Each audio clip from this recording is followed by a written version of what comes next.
안녕하세요. 성공예감 이대호입니다.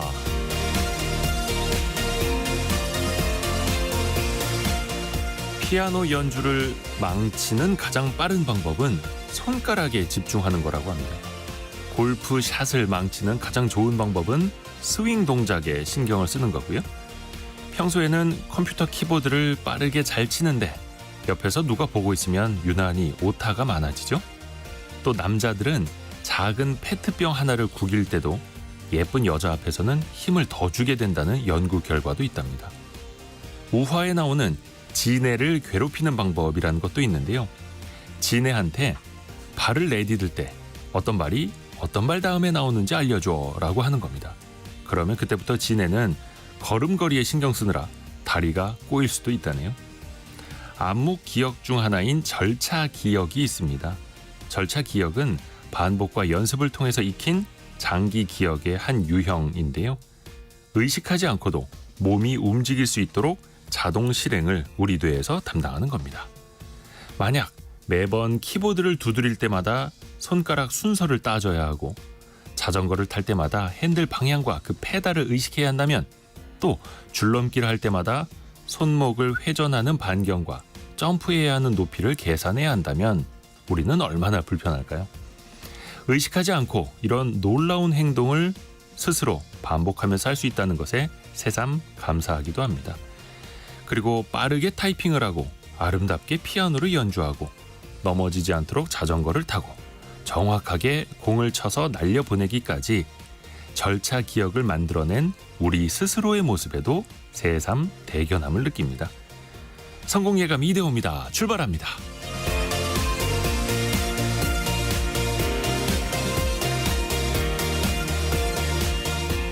안녕하세요. 이대호입니다. 7월 16일 화요일 아침 함께해 주셔서 감사합니다. 자, 오늘 화요일이니까 원탁의 기자들 K 만나봐야죠. 최근에 두산그룹이 계열회사 지배구조 몇 개를 바꾸는 방안을 발표를 했는데요. 알짜 사업부인 두산밥켓을 두산 로보틱스, 이 적자회사인데 이 적자회사 자회사로 옮기고 합병을 하는 게 그 골자입니다. 그런데 소액주주들의 불만이 터져 나오고 있습니다. 과연 누굴 위한 지배구조 개편인지 한번 따져보시죠. 로또 1등, 누구나 한 번씩은 꿈을 꾸는데 한 번에 63명의 1등 당첨자가 나왔다고 합니다. 이게 어떻게 된 일인지.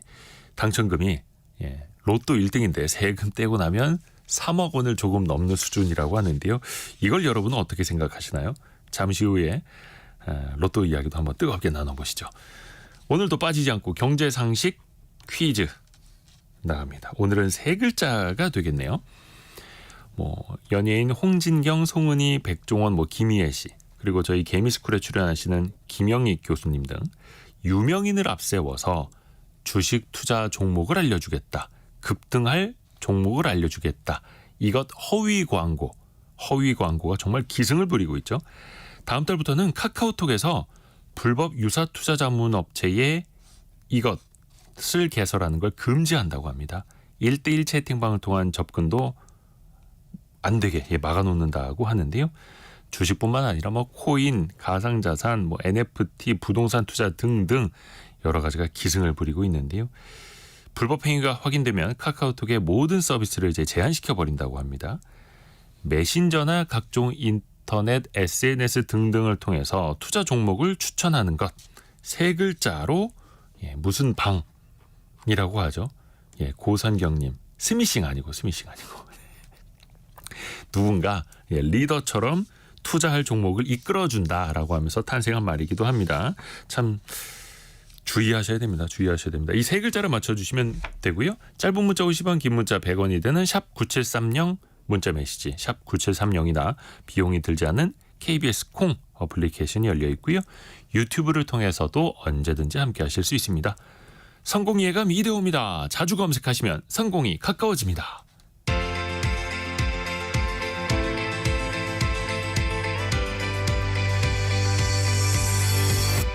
KBS 1라디오 성공예감 이대호입니다. 참 좋은 경제연구소 이인철 소장과 함께 오늘의 경제 뉴스 정리해봅니다. 소장님 안녕하세요. 네, 안녕하세요. 증시 상황을 짚어봐야 될 텐데 미국 증시는 3대 지수가 엎치락뒤치락 사상 최고치 기록하고 있네요. 그렇습니다. 뉴욕 증시가 이틀 연속 상승세를 기록했는데요. 다우 지수와 S&P 500 지수가 또 사상 최고치입니다. 지난 주말에 도널드 트럼프 전 미국 대통령의 피격 사건이 벌어지게 되면 금융시장은 위축되거든요. 네. 좀 불확실성이 좀 커지는데 오히려 재집권 가능성이 커지자 불확실성 해소로 받아들인 분위기입니다. 다우 지수가 4만 선 넘어섰습니다. 0.53% 올랐고요. 대형주주 S&P 500 지수도 0.28%, 나스닥 지수도 0.4% 상승했습니다. 오늘 하루는 뭐 트럼프 수혜주 찾자라고 해도 과언이 아니에요. 피격 사건 이후에 가장 먼저 유명인들 가운데는 그 테슬라의 CEO가 지지한다. 그렇죠. 라고 밝히면서 테슬라가 올랐습니다. 여기에다가 이 에너지 관련주들, 금융 관련주들, 이 트럼프가 재집권할 경우 재정을 쏟아부으면서 이제 수혜 업종으로 꼽히는 것들이 대부분 다 올랐고요. 반면에 이제 유틸리티 같은 업종들, 친환경 업체들의 경우에는 주가가 내림세를 기록했고요. 특히 주목할 만한 건 이제 가상자산입니다. 비트코인 가격이 또 9,100만 원을 넘어섰어요. 네. 이게 1, 2주 전만 하더라도 7,700만 원대까지 떨어졌는데 트럼프 대통령이 이제 가상자산에 대해서 굉장히 우호적인 입장을 갖고 있어서 이제 이 수혜주로 꼽히고 있는 상황이고 이러다 보니 지금 뭐 제롬 파월 연준 의장이 사실은 이제 이날도 발언을 했거든요. 지난 2분기 우호적인 경제 지표 인플레이션을 목표치 2% 목표순으로 둔화되고 있다. 그래서 더 큰 확신을 줬다라고 하면서 9월 이제 금리 인하 가능성을 거의 100% 반영을 하고 있습니다. 네. 그런데 당초 이제 이 사건 이전만 하더라도 9월과 11월 두 차례 미국이 기준금리를 낮추지 않겠느냐라고 했는데 네. 아니다. 트럼프 대통령이 당선이 되면 다시 또 재정정책 굉장히 돈을 풀어서 채권을 발행을 해서 경기 부양에 나설 수밖에 없고 이런 물가를 자극할 수밖에 없기 때문에 금리나 횟수는 좀 줄어들 수도 있다라는 분위기가 감지가 되고 있습니다. 국제유가도 하락했는데요. 중국 경제지표가 둔화된 것으로 나타나니까 원유 수요 감소 우려를 발령하고 있는데 뉴욕 상업거래소에서 거래되고 있는 8월 인도분 서부 텍사스산 중진유는 0.4% 내렸습니다. 배럴당 81달러 91센트. 또 런던 이 선물거래소의 9월 인도분 북해산 브렌트유도 0.2% 밀려서 배럴당 84달러대로 마감을 하고 있고요. 조금 전 개장한 코스피는 여전히 눈치를 좀 보고 있습니다. 상승 하락으로 간 혼조 양상을 보이고 있는데요. 어제도 소폭 상승에 그쳤는데 오늘도 지금은 한 2포인트, 7포인트 정도 오름세를 기록을 하고 있고요. 코스닥은 그러나 약보합세를 기록하고 있고 삼성전자가 0.24% 상승했습니다. 코스피 코스닥은 이제 엇갈리고 또 뭐 많이 움직이는 것도 아니고 미국은 계속 사상 최고치인데 우리 증시는 이제 보합 정도로만 또 이어가고 있고요. 또 최근에 많은 우려를 샀던 게 네이버가 갖고 있는 일본 라인 야후의 지분을 일본 정부가 이거 소프트뱅크한테 넘겨라 이랬었잖아요. 그게 그래도 조금 한 국면은 넘어가는 모양이네요. 맞습니다. 이제 일본 정부가 이제 라인야후의 지분을 팔라고 한국 네이버에 했던 요구를 사실상 이제 철회한 것으로 드러나고 있는데요. 네. 당초 이제 일본 정부는 개인정보 약 50만여 건을 유출한 사고를 냈던 라인야후에 대해서 지난 3, 4월이었습니다. 두 차례 걸쳐서 행정지도를 내리면서 네이버의 자본관계 재검토를 요구하면서 사실상 네이버의 경영권 포기를 강요했다라는 이제 논란을 촉발했습니다. 그런데 이 라인야후가 이제 이번 달 일본 총무성에 제출한 이 대책 보고서를 제출했는데 긍정적으로 평가한다는 입장을 내놨다는 겁니다. 네. 자, 그러다 보니 일본 정부의 입장이 좀 180도 좀 달라진 거예요. 라인야후를 상대로 한 행정지도가 자본관계 재검토를 목적으로 하지 않는다. 라면서 한 발 물러섰다는 겁니다. 네.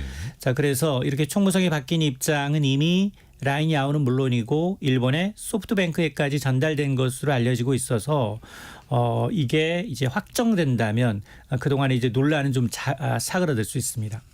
일본 정부가 한 발 물러선 배경은 뭘까요?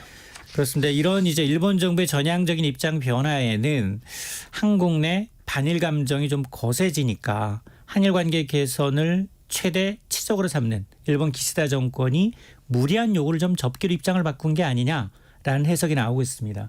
사실 이제 우리나라 대통령실도 지난 5월 중순이었습니다. 우리 기업이 해외에서 어떤 차별적 조치나 부당한 대우를 받아서는 안 된다라고 이제 발표를 했고요. 당시에 이제 후미오 총리 역시 일본 총무성의 행정지도가 네이버의 지분 매각을 요구하는 것은 아닌 것으로 이해하고 있다라고 이제 얘기를 했는데 그러다 보니까 자칫 이제 라인 야후 사태가 외교 문제로 좀 불거지게 되면 기시다 정권 스스로 이 최대 치적이라고 하는 이제 한일 관계 개선이 이제 물거품이 될 수도 있다라는 판단을 한 것으로 보이고 그럼에도 불구하고 사실은 이게 뭐 소프트뱅크의 입장은 아니기 때문에 끝난 건 아니다. 그래서 이제 끝까지 또 일본이 언제 마음이 바꿀지 모르니까 좀 예의주시해야 되겠습니다.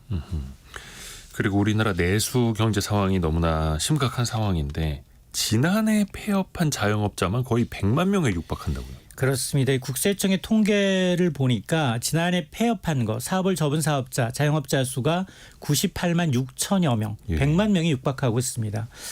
1년 전에 비하면 한 12만 명가량 늘어났는데요. 관련 통계 작성된 이후 가장 많았습니다. 특히나 자영업자 폐업률은 9.5%에 달해서 10곳 가운데 한 곳꼴로 문을 닫았다라는 얘기인데요. 폐업하는 이후 사업 부진이 전체 절반이 넘었습니다. 업종별로 보니까 소매업종이 가장 많았는데요. 27만 명. 그리고 서비스업, 음식점업에서 특히나 이 내수 관련 업종의 타격이 좀 컸고요. 부동산 임대업이라든가 건설업과 같은 지난해 경기가 좋지 않았던 부동산 관련 폐업도 많았습니다. 그런데 문제는 올해도 사정이 별반 다르지 않은데요. 올해 1분기에 이 소상공인의 평균 매출이 1년 전에 비해서 7% 넘게 줄었고요. 영업이익은 23% 급감했습니다. 자, 이러다 보니까 3월 말 현재 자영업자 대출 연체율이 1.5%를 넘어서고 있는데 1년 새 거의 2배 가까이 늘었습니다. 예. 특히나 이 다중채무자이면서 저소득층인 취약 자영업자 연체율은 2자릿수를 넘어서고 있어서 서민경제 주축인 자영업이 위기에 처한 게 아니냐라는 지적이 나오고 있습니다.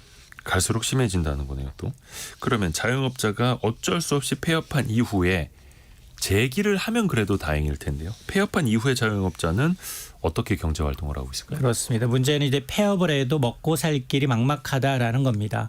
재취업으로 연결되지 않고 있다라는 점인데요. 올 상반기 비경제 활동 인구 가운데 지난 1년 사이에 자영업자로 일했던 사람을 따져봤더니 월 평균 26만 8천여 명에 달했습니다. 지난해 같은 기간과 비교하면 6%가 늘었는데요. 특히나 나홀로 사장인 경우에는 노동시장을 떠나는 비율이 더 높았습니다. 월 평균 한 23만 6천여 명인데 1년 전에 비해서 8.3%가 늘었습니다. 정부가 이달 초 하반기 경제정책 방향에서 이제 소상공인 자영업자 종합대책을 발표하면서 각종 뭐 배달료라든가 임대료, 전기료와 같은 지원도 하고요. 또 물론 뭐 현금성 지원 대책도 중요하긴 합니다만 지금 이 한계에 다다른 자영업자의 어떤 폐업을 좀 돕고 대대적인 직업 교육을 통해서 좀 새로운 일자리로 연결해주는 정책이 더 시급한 게 아니냐라는 지적이 나오고 있습니다. 그리고 지난 국회 그 막바지 때 국민연금 개혁안이 이제 국회로 넘어가지 않았습니까? 관련해서 설문조사 결과가 있었어요. 국민들의 맞습니다. 반응은 어땠을까요? 지금 뭐 우리 국민 10명 가운데 7명가량은 지난 국회가 논의했던 더 내고 더 받는 국민연금 개혁안에 대해서 부정적이다라는 설문조사 결과인데요. 한국경영자총협회가 지난달 이제 17일부터 26일 모노리서치에 의뢰해서 전국의 만 20세 이상 1,000여 명을 대상으로 국민연금 현안 대국민 인식 조사를 했는데 조사 결과 부정적이다라는 응답이 무려 73%로 집계가 됐고요. 네. 긍정적이다라는 응답은 19.4%, 5명 가운데 1명도 채 되지 않았습니다. 앞서 21대 국회에서는 현행 내는 보험료율 9%에서 13%로 점진적으로 인상하고 소득 대체율 받는 돈도 상향 조정한다. 라는 이른바 더 내고 더 받는 국민연금 개혁 방안을 이제 지시한 바가 있는데 국민연금을 받는 대다수 국민이 부정적이다라는 겁니다. 또 연금 개혁의 쟁점 가운데 하나가 이제 소득 대체율 인상인데요. 더 받는 안에 대해서도 52% 절반이 넘게 부정적이라는 겁니다. 이는 이제 기금 고갈 우려를 고려해서 올려서는 안 된다라는 의견도 있다는 얘기인데요. 어쨌든 이제 국민의 수용성을 좀 고려한 연금 개혁이 이번 국회에서는 좀 이루어져야겠습니다. 지난 국회에서 마무리를 못하고 넘어갔잖아요. 답을 찾긴 찾아야 할 텐데요. 참 좋은 경제연구소 이인철 소장과 함께했습니다. 고맙습니다. 네, 고맙습니다.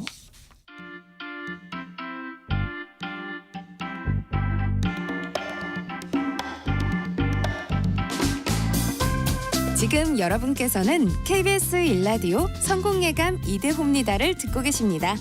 참여해주신 여러분께는 추첨을 통해 아름다운 식탁 창조 주비푸드에서 자연에서 갈아 만든 생와사비를, 쉽고 빠른 판촉물 제작 시너지 기프트에서 진동 클렌저 마사지기를, 그리고 성공예감에서 준비한 커피 쿠폰을 보내드립니다. 당첨자는 성공예감 이대호입니다 홈페이지에서 확인하세요.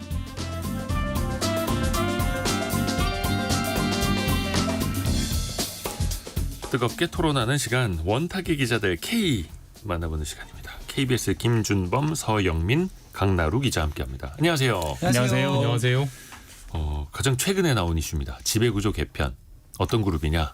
두산그룹.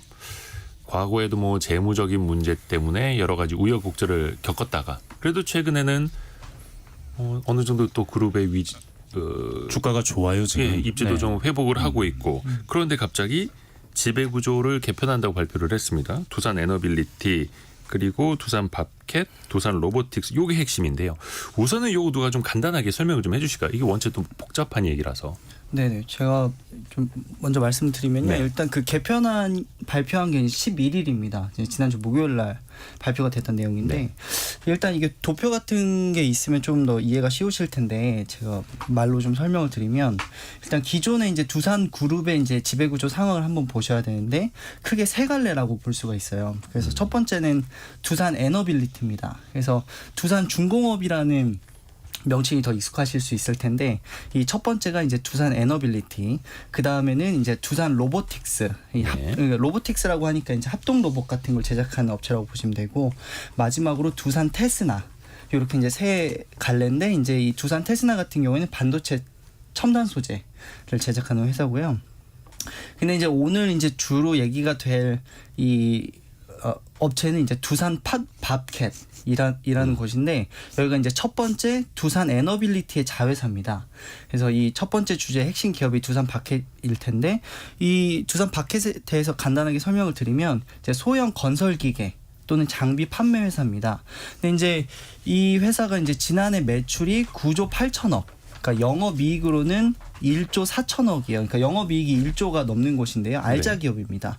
그래서 쉽게 말하면 지난해 기준으로 두산그룹 전체 영업이익의 97%를 이 밥캣이라는 곳이 한다고 해요. 핵심 중에 핵심이네요. 네. 그래서 이제 이 개편안의 핵심은 뭐냐? 이제 이 기존의 두산 에너빌리티의 자회사였던 두산 밥캣을 인적 분할을 해서 두산 로보틱스와 합병을 합니다. 그래서 100% 자회사로 만드는 것이죠. 그래서 결국 이 밥캣을 기존의 두산 에너빌리티 자회사에서 인적 분할해서 로보틱스와 합병을 하고 100% 로보틱스의 자회사로 만든 뒤에 이제 밥캣은 상장 폐지하겠다는 게 이번 개편안의 핵심이라고 보실 수 있겠습니다. 말씀 중에 거의 그룹 이익의 90% 이상을 차지하는 핵심 중에 핵심이 두산 밥캣인데 네. 두산 밥캣을 두산 로보틱스 100% 자회사로 했다가 합병해서 사실상 상장 폐지시키겠다. 그러게요. 그러면은 이거 주주들 입장에서는 이제 또 어떻게 보느냐 그 시선을 좀 우리가 체크를 해봐야 될 텐데요. 그러니까 사실 뭐 관계자가 잘 설명해 주셨지만 이번에도 이제 등장하는 단어들이 뭐 인적 분할, 포괄적 주식 양수도, 흡수 합병, 뭐 이번엔 나오진 않았지만 물적 분할 뭐 어렵잖아요. 네. 분할하고 합병하고. 쪼개고 합치고. 일단 어려우면 뭔가 있는 겁니다. 아니 그렇지 않으면 뭘 어렵게 하겠어요. 근데 그러니까 물론 지금 선의로, 이 상태로 간다고 해서 뭐 두산그룹에 큰 뭐 문제가 생길 이것도 아닌데. 이제 선의로 이해하면은 이제 두산의 설명은 이겁니다. 지금 두산 밥캣이라는 회사가 이제 지게차 굴삭기는 건설 기계 만드는 데거든요. 네. 그 기계를 만드는 회사를 두산 로보틱스라고 두산이 미래 로봇 산업으로 키우는 회사와 시너지가 나는 지점이 있다. 왜냐하면 두산 로보틱스는 산업 현장에서 일하는 로봇, 그러니까 인간 노동자를 도와주는 로봇 노동자를 만드는 걸 지향하는 로봇 회사고 건설 기계도 어쨌든 사람을 도와주는 거잖아요. 건설 현장에서. 그러니까 거기에 접점이 나오기 때문에 두 개를 이제 스마트 디바이스, 그러니까 스마트 기계로 묶어서 한 회사로 키워보겠다라는 이제 설명이고요. 뭐 그럴 수 있습니다. 그럴 수 있는데 그러니까 이게 저희가 이제 이런 흡수합병 나올 때마다 항상 저는 좀 문제를 좀 단순화시켜서 볼 필요가 있을 것 같은데 예를 들어 제가 사장님이고 제가 가게를 냉면집도 운영하고 갈비집도 운영하고 마라탕집도 운영한다고 치면 냉면이랑 갈비는 많이 먹으니까 시너지가 나오죠. 그래서 두 개를 한 회사로 운영할 수 있습니다. 근데 요즘은 좀 마라탕이 좀 더 뜨는 것 같아.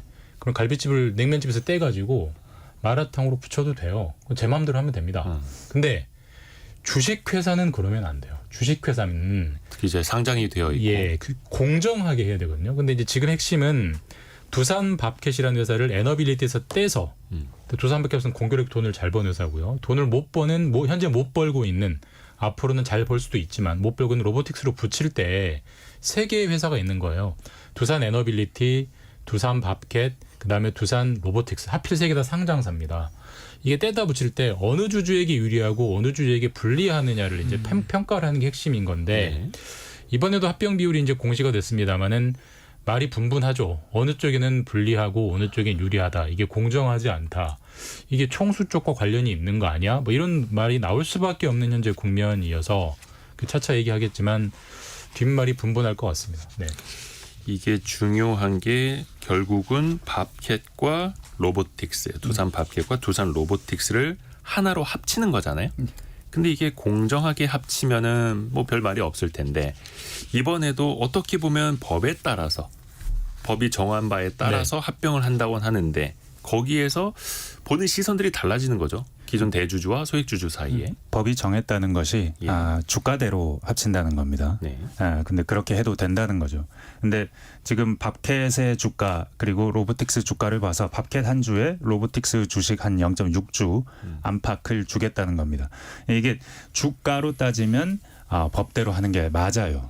근데 이 기업들의 실질 가치를 보면 어떻느냐라는 겁니다. 사실 밥캣은 이 그룹의 캐시카우 돈을 벌어다 주는 주식이고 제일 많이 벌어오는 회사. 로보틱스는 미래 성장 주식입니다. 그 로보틱스는 테슬라고 밥캣은 월마트예요. 따지자면. 근데 여기서 돈을 많이 벌어주는 이 회사의 가치가 얼마냐? 이게 로보틱스보다 적더라고요. 아까 말씀하셨지만 영업이익으로 따지면 비교가 안 되는 회사입니다. 밥캣은 한 해 1조 이상 벌어주는 회사고 로보틱스는 500억 정도 까먹는 회사입니다. 회사의 덩치도 보면 10배 이상 차이가 나요. 그 자산으로 본 덩치는. 그러니까 굉장히 큰 회사가 주식시장에서는 굉장히 저평가되어 있고 그리고 로보틱스라는 아주 작은 회사, 이 상장한 지 1년도 안 됐습니다. 상장 얼마 안 된 이 회사는 미래 가치를 평가받아서 굉장히 덩치가 커요. 게다가 로보틱스는 공매도도 지금 할 수가 없거든요. 그러니까 그러다 보니까 이 가치가 부풀어져 있는 상태의 이 로보틱스와 시장 가치가 매우 쪼그라들어 있는 밥캣을 시장 가치대로 이렇게 합병하면 이게 올바른 것이냐. 밥캣 주주들의 입장에서는 왜 밥캣을 가지고 있느냐. 이 회사는 돈을 엄청 많이 벌어주는 회사인데 시장 가치가 저평가되어 있어. 그래서 내가 가지고 있으면 언젠가 오를 거야라는 기대를 가지고 가치 투자하시는 분들이 상당히 많을 텐데 이분들 입장에서 보면 지금 가치로 저거랑 교환한다고 화가 나는데 라고 할 수밖에 없는. 그러니까 주식시장에서 참여하고 있는 주주 입장에서 봤을 때는 이거 뭐야. 이거 과거에 모 그룹이 합병할 때처럼 주주 이익이 아니라 회사 소수 대주주의 이익을 위한 합병 아니야라고 생각할 수밖에 없는 상황인 거죠. 참고로 요거 설명을 좀 드리면 두산 밥캣이 시가총액이 5조 원이 좀 안 됩니다. 4조 9천억 정도. 근데 영업이익을 지난해 1조 3,899억 원, 거의 1조 4천억 원 가까이 올렸어요. 근데 두산 로보틱스는 시가총액이 두산 밥캣보다 1조가 더 커요. 거의 6조 원입니다. 근데 지난해 192억 원 영업 손실, 적자 기업이고요. 그러니까 PBR이라고 하는 주가가 순자산의 몇 배인가를 놓고 보면 두산 밥캣은 0.85배, 두산 로보틱스는 거의 14배 가깝고 두산 밥캣은 주가 수익 비율이 5.5배로 지금 코스피 한 절반밖에 안 되는 굉장한 저평가 상태인 거죠. 그러니까 이게 사실 근본적으로 따지고 들어가면 제 생각에는 법에 문제가 있습니다. 그러니까 우리나라는 그러니까 어떤 A 회사와 B 회사를 합칠 때 A 회사의 가치를 공정하게 평가하고 B 회사의 가치를 공정하게 평가해서 그 가치 비율대로 합산하면 누구도 이의 제기가 하기가 어렵거든요. 네. 자, 그러면은 A라는 회사의 가치를 어떻게 잴 거냐? 되게 어려운 문제예요. KBS는 얼마짜리죠? 되게 어려운 문제입니다. 근데 이제 상장된 회사는 우리나라는 법에서 묻지도 따지지도 말고 주가. 시가, 그 발표한 기 한 달 전 동안의 시가, 주가 평균을 내 가지고 해라라고 돼 있어요. 네. 근데 뭐 상장된 회사가 시가총액이라는 지표가 있고 그걸 토대로 기업의 가치를 평가하는 게 뭐가 문제야라고 볼 수도 있지만 주가라는 거는 언제든지 좀 조정을 좀 할 수가 있고요. 뭐 그게 조작이 아니라 조정을 할 수가 있고 그다음에 이게 여름에 잘 나가는 회사가 있고 겨울에 잘 나가는 회사가 있고 시즌을 타는 회사가 있거든요. 그렇죠. 뭐 담당 삼성전자도 반도체 업황이 올라가면 주가가 올라가고 업황이 떨어지면 떨어지잖아요. 근데 산업 그거를 사이클에 따라서. 운영하는 회사는 그걸 너무나 잘 알아요. 그러니까 이 시점에 따라서 얼마든지 출렁일 수 있는 거기 때문에 과연 시가총액이 기업의 본질적인 가치하고 부합하느냐에 대해서는 늘 논란이 있는데 굉장히 재미있는 것은 OECD 모든 나라를 통틀어 봤을 때 기업끼리 합병할 때 무조건 시가총액대로라고만 해라라고 정한 나라는 우리나라가 유일합니다. 그러니까 현재 주가 기준으로. 예. 다른 나라는 물론 시가총액도 중요하지만 그 기업이 가지고 있는 자산이 얼마인지, 그렇죠. 기술 가치가 얼마인지 이것들을 종합적으로 공정 가치를 평가해서 합산해서 비율을 내라라고 했는데 우리는 이상하게 시가총액으로만 정했기 때문에 좀 나쁜 마음을 먹자면 소유주가 나쁜 마음을 먹자면 특정 회사 주식이 유난히 낮을 때 특정 회사 주식이 유난히 높을 때를 선택해서 딱 합산 비율을 정해버릴 수가 있어요. 물론 다 그렇다고 볼 수는 없지만 그러니까 법이 그런 문제를 만들어놨기 때문에 기업들이 거기에 맞는 적응 전략을 찾고 있는 거죠. 그러니까 이거는 사실 법을 바꿔야 돼요. 근본적으로는. 이 문제에 있어서 저희가 예전에도 얘기했던 상법 개정안 얘기가 나오는 그렇죠, 겁니다. 그렇죠. 주주의 이익이 법안에 들어가야 한다라는 이 주주의 이익이 만약에 법안에 들어갔다면 오늘 같은 이런 거 있을 때 바로 형사법적으로 처벌받을 수 있습니다. 그렇죠. 이 두산의 이사회가 이사들이 과연 누구의 이익을 위해서 이런 결정을 했느냐.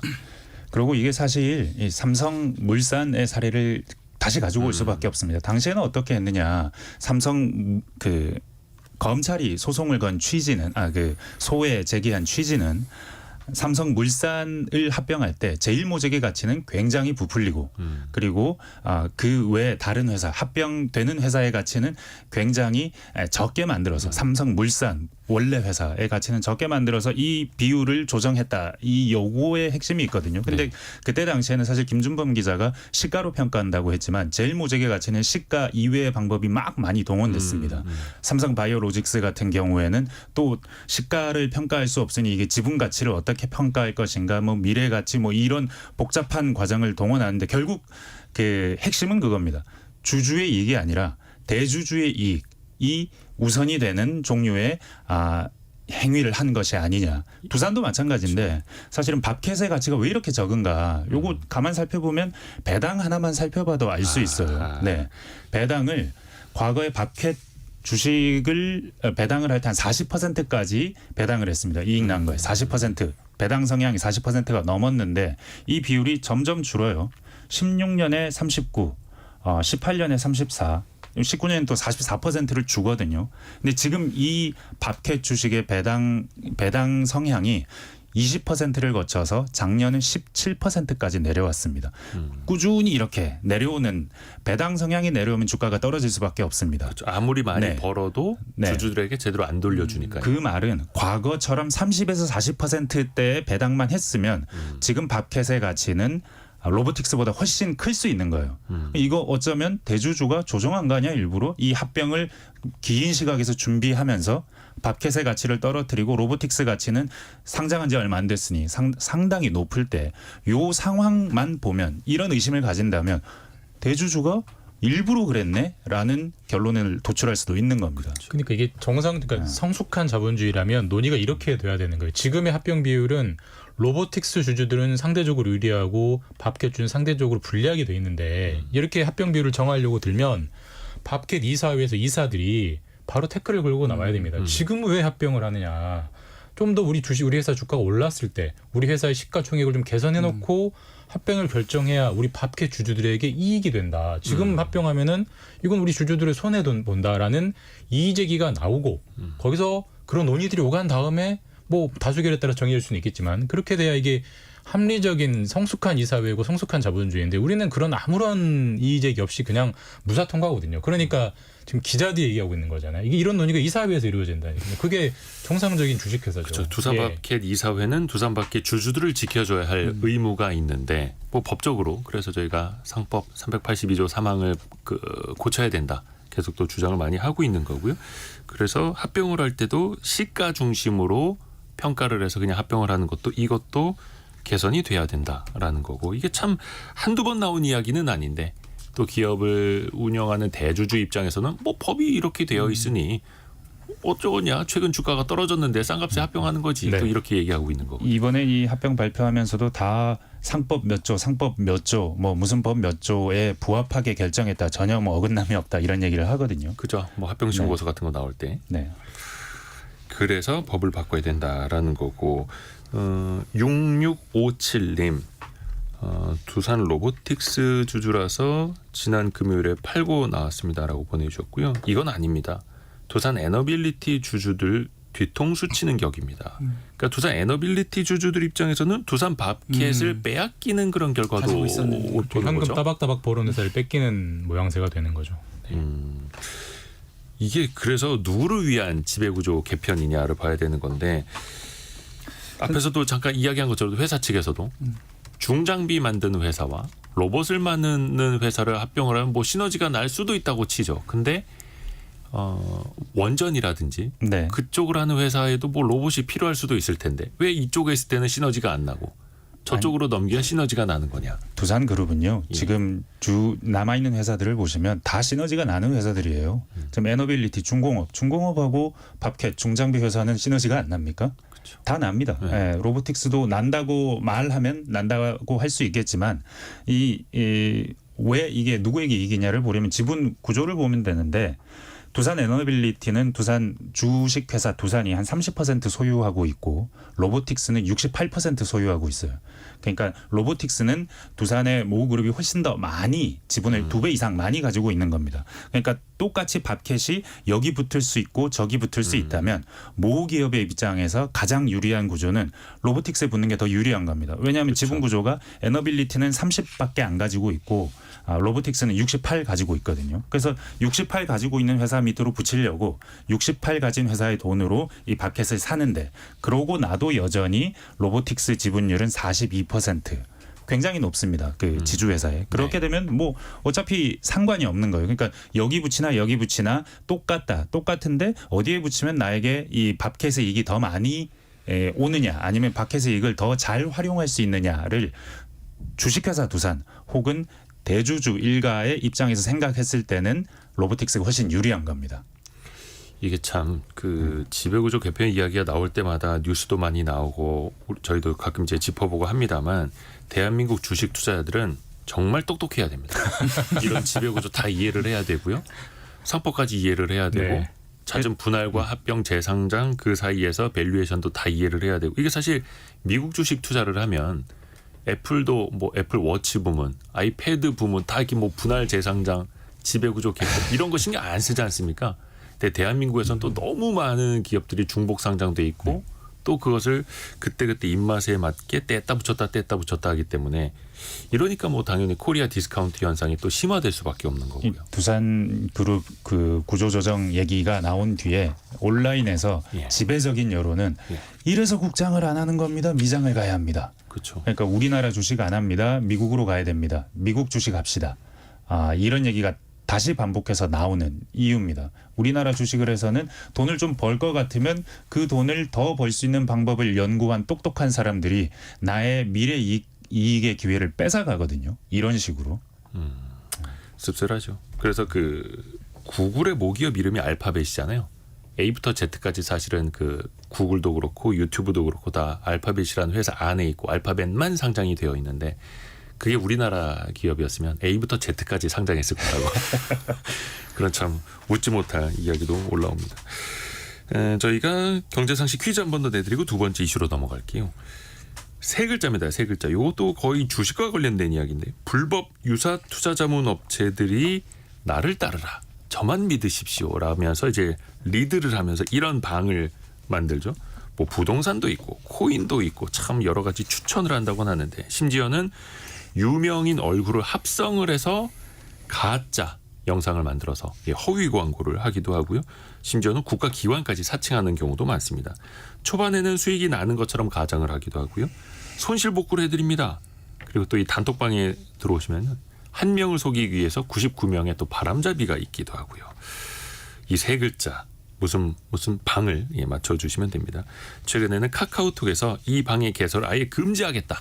8월 14일부터는 다 없애버리겠다. 이렇게 선언을 해서 요걸 또 저희가 경제상식 퀴즈로 내드립니다. 많은 분들이 여기 또 속으셨다는 분들도 많아요. 3887님. 애초에 믿는 사람이 바보인 것 같습니다라고 지적을 해주셨는데요. 박단희님. 저도 너튜브로 연예인이 홍보하길래 진짜인 줄 알았어요. 유유. 조미양님. 아는 지인이 5천만 원 투자했다가 망했어요. 유유 이렇게 보내주셨고요. 1971님은 요즘 문자가 너무 많이 와요. 통화가 올 때도 많네요라고. 낚이시면 안 됩니다. 낚이시면 안 됩니다. 해석하면 뜻은 참 좋은데 이끌어주는 방. 읽어주는 방 아닌가요? 잘못된 방향으로. 잘못된 방향. 8118님이 사기치고 빼앗아 먹는 이런 방보다 착한 이런 방이 많이 생겼으면 좋겠습니다로 보내주셨는데 착한 이런 방도 사실 좋은 건 아닙니다. 남들 손에 이끌려서 내 투자 판단을 한다라는 게 좋은 건 아닙니다. 스스로 판단을 하셔야죠. 자, 짧은 문자 50원, 긴 문자 100원이 드는 샵 9730이나 KBS 콩으로 정답을 보내주시면 됩니다. 오늘의 움직임에 주목하고 세상의 흐름을 놓치지 않습니다. 여러분의 내일을 응원하며 성공의 열쇠를 함께 찾아갑니다. 성공예감 이대호입니다. 혹시 기자분들은 복권을 어떻게 좀 구매하십니까? 종종? 저는 뭐 거의 손에 꼽을 정도인 것 같은데요. 가끔 아기가 지나가다가 아빠 저거 사자 할 때 정도? 저는 이 로또 복권이 언제 생겼는지 정확하게 기억하고 있습니다. 제가 군대 있을 때 병장 휴가 나왔을 때 생겼습니다. 저도 군대 있을 때 처음 샀는데. 네, 그래서 군대 있다가 휴가 나갔는데 이번에 로또라는 게 나왔다 그래서 사서 군내 영내로 복귀했던 기억이 납니다. 그 주는 토요일까지 너무너무 행복했던 기억이 납니다. 1등이 될 것 같아서. 복권의 순기능. 사실 저는 잘 안 사는데 저는 이번에 찾아보고 깜짝 놀랐어요. 사실 일주일 단위로 회차가 바뀌잖아요. 네. 이번에 그러니까 지난주 토요일에 발표된 거는 1억 1,000만 건이 팔렸대요. 그 회차가. 그러니까 평균 그게 과히 많은 게 아니라 평균적으로 지금 매 회차 1억 건 넘게 팔린다고 해서 우리나라 인구가 5천만이고 경제활동 인구가 대충 3천만인데 와 이렇게 복권을 많이 하나? 저는 깜짝 놀랐습니다. 또 경제가 안 좋으니까 그래도 뭔가 희망을 갖고 사시는 건데 참고로 저는 로또를 살 때는 주 초반에 삽니다. 그래야지 좋은 그 희망을 오래 갖고 있습니다. 그래가지고 이사도 가고 차도 바꾸고 이런 꿈을 월요일부터 사시면 일주일 내내 그것도 효용성을. 근데 빨리 확인하고 싶으시면 토요일 날 사야 합니다. 이 희망이 하루밖에 안 갑니다. 어차피 이게 물거품이 될 희망이기 때문에. 근데 로또 1등에 당첨이 됐는데도 지금 되게 아이러니한 상황이 됐습니다.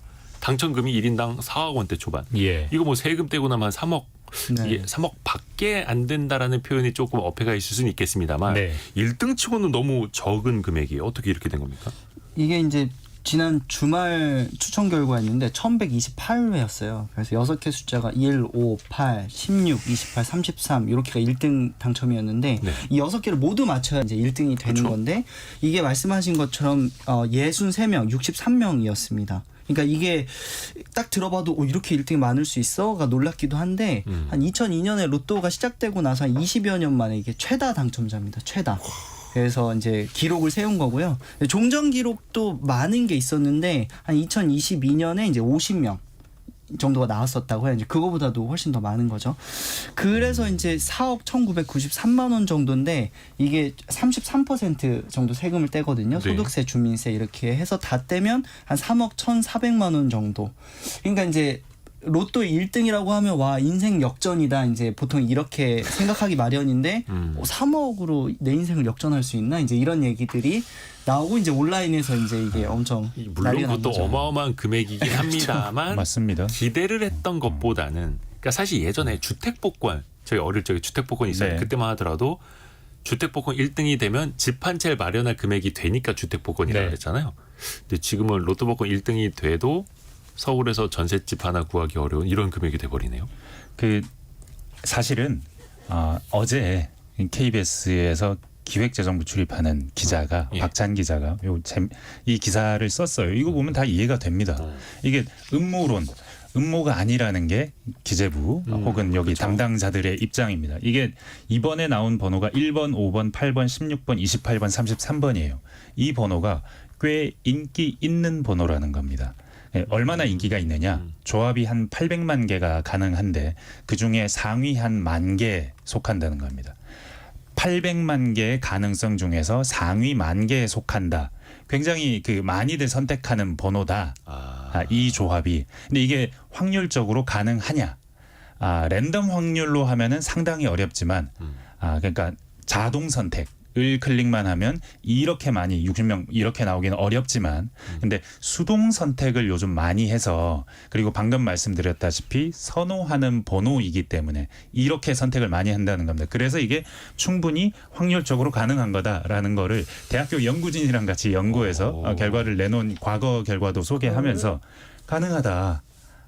이게 낮은 확률이긴 하나 이렇게 될 수도 있다라고 설명은 했습니다. 이게 헷갈리시면 안 되는 게 63명이라고 발표가 되긴 했습니다만 63번의 1등이지 한 명이 10개 이상 같은 번호로 샀을 수도 있고요. 그렇죠. 예, 과거에도 그런 사례들도 있었고 이건 좀 더 따져볼 필요가 이게 있어요. 그 1등이 63명 어떻게 1등이 63명이야. 이게 사실 이제 딱 우리가 와닿지 않아서 뭐 조작 논란이 나오긴 하는데 저도 서영민 기자 말처럼 이거는 조작 가능성 없다고 보고 충분히 수학적으로 가능한 얘기라고 보고요. 특별히 이제 비근한 예를 하나 들면은 작년 3월 같은 경우는 2등이 660명이 나왔어요. 그러니까 특정 번호에 몰린다는 거죠. 왜 그러냐면은 이제 통계적으로 보면 보통 아까 제가 보통 지금 1억 건 정도 매번 팔린다고 하는데 네. 3분의 1 정도는 수동을 선택한다고 합니다. 사람들이 이제 본인이 선택하는 거죠. 네네. 그런데 작년 3월에 2등이 664명이 나왔던 게 1057회인데요. 네. 거기서 유난히 많이 쏠린 번호가 있었어요. 한번 제가 숫자 들어볼 테니까 생각하면서 들어보세요. 자, 4, 예. 7을 더합니다. 11, 예. 또 7을 더합니다. 18, 또 7을 더해요. 25, 또 7을 더하고 32, 또 7을 더하고 39. 이게 그렇게 어떻게 되냐면 그 표에서 전부 네 번째 칸을 쭉 일자로 쓰는 거예요. 그 학교 다닐 때 시험 예. OMR 할 때 이렇게 그러니까 OMR 카드 찍듯이. 수동을 선택을 하면 무의식적으로 쏠림이 생기는 겁니다. 쏠림. 실제로 이게 수학적으로 입증이 되고 그 쏠림 하필 쏠림 번호에서 1등이나 2등이 나와버리면 이렇게 무더기가 나오고 그리고 사실 어제는 이번엔 63명이 나왔지만 이렇게 쏠리기 때문에 앞으로는 1등이 100명, 200명 나와도 그럴 수 있는 거예요. 실제로 네. 예. 이 63명이 선택을 한 번호가 지난번 회차에 63명이 선택한 번호가 300개 이상 됩니다. 번호의 조합이. 그러니까 한 300 조합 정도는 다 60명 이상이 선택한 건 거예요. 수동이기 때문입니다. 쏠리기 때문에. 그렇죠. 네. 그리고 김태호 님도 중복 당첨 많을 겁니다. 저도 로또 사면 수동으로 똑같은 번호 2개 더 합니다라고 이렇게 보내주셨고요. 이게 사실 금액이 앞에서도 강나루 기자 이야기해 준 것처럼 인생 역전이 아니라 인생 여전한 금액이기 때문에 이왕 한 번 당첨되고 어차피 한 게임에 1,000원인데 같은 번호로 한 3개, 4개, 3,000원, 4,000원 하지 뭐 이렇게 할 수도 있거든요. 저도 한 번 사면 5개 사는 것 같아요. 한 장에 5개가 들어가거든요. 그렇죠. 꽉 네. 채워서 그래봐야 이제 5,000원이니까. 근데 네. 이게 로또가 초창기에는 한 게임에 2,000원이었죠. 네. 그러다가 1,000원으로 이제 막 사행성 논란이 일면서 도입한 지 한 2년 만인가요? 얼마 안 돼서 바로 낮췄습니다. 근데 지금은 20년이 넘었고 여전히 같은 금액이다 보니까 로또 1등 당첨 금액을 좀 높여야 하는 것 아니냐 이런 주장들이 나옵니다. 어떻게 생각하세요? 최근에 한두 달 전에 기획재정부, 그러니까 이제 복권위원회가 기획재정부 산하 조직이고 그쵸. 기획재정부 부총리가 이 복권 정책을 총괄 하는 건데 최상목 부총리가 로또 당첨금 상향도 한번 검토해 볼 필요가 있다라고 말을 했다가 기자간담회 때 네. 곧바로 대변인실에서 이게 그런 취지가 아니다라고 바로 걷어들였거든요. 확정된 건 아니다. 그러니까 이게 아직도 사행성 논란에 대한 그 정부가 의식을 많이 하고 사실 뭐 복권이 1등이 많이 당첨되면 좋기야 하겠지만 당첨이 안 되는 분들이 대부분이기 때문에 복권 당첨금을 늘리는 게 뭐 민생과 직결되는 문제, 당장 우리가 쉽게 해결되는 문제는 아닌 것 같고요. 다만 이제 미국 파워볼 이런 데는 당첨금이 2월이 되니까 뭐 1조 원대 당첨금 이런 거 나오면 이제 해외 토픽 되고 배 아프죠. 그건 맞기 때문에 이런 논의들이 나오는 거긴 한데 제 생각엔 정부의 현재 스탠스로 봐가지고는 정책 우선순위에 한참 뒤에 있기 때문에 네. 당첨금이 당분간 조절될 일은 없을 것 같아요. 그러고요. 지금 이게 중요한 질문 올라왔습니다. 1300님이 그래서 이번 주에 로또 사야 됩니까? 저희가 어떻게 답해드릴 수 있죠? 저희 그런 방송 아니에요. 저희 그런 방송 아니에요. 제가 불러드리겠습니다. 서영민 기자 어떻게 네. 생각하세요? 만약에 이게 너무 좀 중복 당첨이 많다, 한 사람이 가져가는 돈이 너무 적다라는 부분에 주안점을 둬서 제도를 바꾼다면 아주 쉬운 방법들이 있습니다. 공을 하나 더 하든지요, 하나 더 뽑든지요, 아니면 공의 숫자를 지금 1번부터 뭐 50번 뭐 이 정도까지 45번까지 있다면 60번, 70번, 80번까지로 늘리면 됩니다. 확률을 낮추면 되죠. 확률을 낮추면 2월도 생기고, 네, 로또 45분의 6 이게 아니라 네. 로또 한 200분의 6 뭐 이런 식으로 가는 거죠.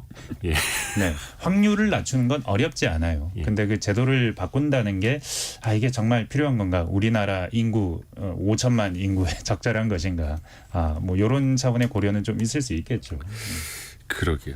근데 지금도 이제 가끔 이제 문자창으로 올라오는 게 이게 조작일 수 있다라고 보내주시는데 많은 분들이 실제로 그 음모론을 믿으시더라고요. 그리고 이 로또 추천 방송이 녹화 방송이라고 알고 계시는 분들이 은근히 많으세요. 생방송입니다. 생방송이죠. 네. 생방송이고 다 이 로또 과정에 들어간 업체들은 다 방송사든 아니면 이 실제로 실무를 하는 업체건 다 입찰에 의해서 결정된 업체들이 투명하게 모든 과정을 녹화해 가면서, 그러니까 이 녹화는 녹화 방송이라는 뜻의 녹화가 아니고 그 과정을 다 기록해 가면서 하고 있거든요. 그래서 그 로또 공 스펀지처럼 생긴 그 공 안에 무슨 칩을 심어놔서 어떻게 리모컨으로 조작하는 거 아니냐. 그래서 이 복권위원회에서 그 공을 갈라가지고 표면을 보여주기도 하고 뭐 여러 가지를 하는데, 그래서 옛날 주택복권처럼 화살로 쏴라 뭐 이런 분들도 있고. 제가 아무리 설명을 하거나 제가 뭐 어떻게 납득이 가는 설명을 드린다 한들 이런 음모론이 사라지겠습니까? 다만 국가가 이런 문제에 대해서 끊임없이 문제 제기를 받았고 끊임없이 이 과정을 공개하고 있다. 뭐 이 정도는 분명히 설명드릴 수 저희가 있습니다. 얼마 전에 그 심리학개론 시간에도 이야기를 했는데요. 음모론을 믿는 분들은 뭔가를 좀 단순화하는, 복잡한 세상을 단순화해서 인식을 하면 훨씬 더 편하기 때문에 사람들이 쉽게 또 음모론에 취한다고는 하는데요. 그래서 뭐 정부 입장에서도 조금 더 투명하게 계속해서 이제 해명하고 설명드리고 하는 과정도 또 필요한 거죠. 이게 근데 복권 당첨금에도 세금이 떼이죠? 네, 33%입니다. 소득세 30%에 중미세 3%. 200만 원 이하면은 세금을 안 떼고요. 네. 나머지 그걸 넘어가면 이제 뭐 소득 구간에 따라서 세율이 20%, 뭐 22%, 33%이 올라가고 3억 이상. 1등이 3억 이상이니까 33%를 뗍니다. 상당히 많이 애국하는 겁니다. 3분의 1. 네. 또 중요한 거는 네. 그 복권 기금이 어려운 이웃을 위해 쓰입니다. 기본적으로. 네, 맞습니다. 네. 그리고 이 복권이라는 게 우리 개인 서민들에게는 어쩌면 일확천금, 인생 역전의 기회를 주는 것이지만 이 복권이라는 제도를 국가가 왜 운영하는지 한번 생각해 보셔야 됩니다. 수익을 취지. 내려고 하는 겁니다. 네. 국가가 수익을 내서 그 돈을 어딘가 쓰려고 하는 겁니다. 그래서 그 수익이 날 그쵸. 수밖에 없는 구조에 있습니다. 그것도 그래서 복권 기금이라고 표현을 하죠. 네. 올해 6월까지 통계를 내보면 지금까지 로또가 총 팔린 금액이 75조 원이고요. 네, 네. 그중에 37조 원을 상금으로 줬습니다. 그럼 나머지 한 37조 원 정도를 이제 기금으로 해서 좋은 사업에 쓴 건데, 사실 그 좋은 사업은 정부가 사실 세금으로 해야 되는 거거든요. 근데 그거를 이제 복권이라는 형태로 사람들의 이 간사한 마음을 건드려 가지고 돈을 뺏어서 돈을 걷어서 하는 게 과연 바람직한 거냐는 사실 좀 생각을 해봐야 돼요. 공익적인 일을 세금으로 하면 되지 왜 이런 복권 기금으로 하느냐. 그런 건 분명히 있습니다. 또 복권을 구입하는 층이 이제 사실 이제 통계적으로 조금 더 이제 중산층 이상이라기보다는 중산층 이하층이 더 많이 산다고 그쵸. 본다면 네. 사실 그 돈으로 또 이제 취약계층을 위해서 하는 셈이니까 근데 그런 부분들이 좀 있을 것 같습니다. 곽정우 님이 중요한 멘트 올려주셨어요. 제가 1등이 되어봐야 이게 조작이 아니구나 믿을 수 있을 것 같아요. 라고.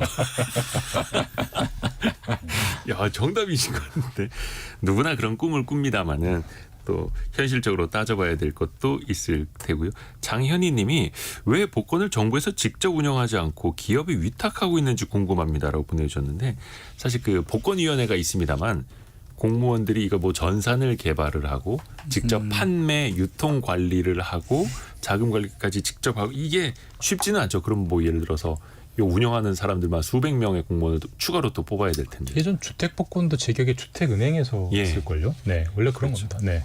그래서 또 이제 위탁 운영도 때로는 또 필요한 걸 테고요. 이게 다른 나라들이랑 또 우리가 비교를 좀 하게 되거든요. 세금도 그렇고 1등 당첨금도 그렇고 우리나라의 복권 제도를 좀 어느 방향으로 개선하면 좋겠다. 마지막으로 아이디어를 좀 들어볼까요? 저는 복권이 없어도 되는 사회를 만드는 게 너무 이상론 아닙니까? 정치인 같은 발언을 하시 유토피아. 출마하세요? 서영민 기자님. 아, 확률 가지고 자꾸 말씀들을 하시니까 아까 말씀하신 대로 저는 뭐 공의 숫자를 조금 늘리든지 아니면 조금 번호 하나 더 키울 필요도 있다. 뽑든지 예. 그렇게 하면 강나루 좀 떨어지지 않을까요? 근데 이제 워낙 그 1등 당첨금이 낮게 나오는 경우도 있으니까 이게 세금을 안 걷는 게 맞지 않냐라는 여론도 있는데 사실 복권 역시 이제 사실은 불로소득이라고 할 수가 있고 조세 형평성에 대한 고려를 한다고 하면 사실 세금 문제를 복권이라고 해서 좀 면제해 주긴 좀 어렵지 않나 하는 생각은 좀 듭니다. 9649님이 1등 당첨률은 얼마나 되나요? 라고 보내주셨는데요. 814만 분의 1. 예, 그렇죠. 예, 얼마 안 됩니다. 자, 좋은 꿈 꾸시길 바라겠고요. 원탁의 기자들 K, 서영민, 김준범, 강나루 기자 함께했습니다. 고맙습니다. 감사합니다. 저희가 2부에서는요.